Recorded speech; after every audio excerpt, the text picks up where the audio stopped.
Men giving women flowers is likely one of humanity's oldest traditions. I suggest that if a man was hunting animals with other men, and a woman was foraging for food with other women, that the man who noticed a beautiful flower, and then thought of a beautiful woman, and then decided to give that woman that flower as a symbolic gesture of affection, that it's extremely commonsensical to think that she would have appreciated the gesture of that gift. I say this not because I'm trying to propose some evolutionary reason why women like flowers.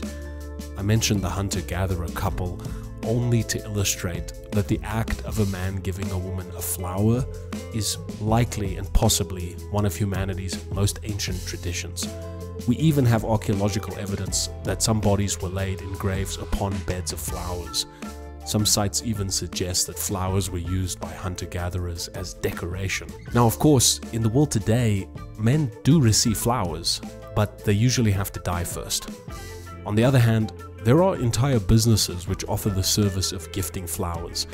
The brand image is normally feminine, and the marketing is normally speaking to men, encouraging them to make use of the service in order to surprise and delight their loved one. When women buy each other flowers, it's normally a sign of caring and friendship, but when a man does it, unless there's a celebration or a death, it's almost always romantic. And you'll find many videos online just trying to determine when the best time is for a man to buy a woman flowers without it being creepy. For the sensible man, flowers and women have two things in common.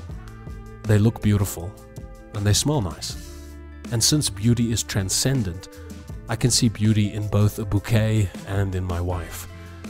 As a Catholic, when I walk into Mass, there's a small font filled with holy water next to the entrance. I dab some onto my finger and make the sign of the cross over my body. The water is meant to remind me of my baptism, a sacrament. When I give my wife flowers, I like to think that it reminds her of our marriage and wedding day, also a sacrament. If you long for the world to return to tradition, then you must enact those traditions today. So if you want to align yourself with one of mankind's most beautiful and ancient traditions, surprise your wife or your girlfriend with flowers.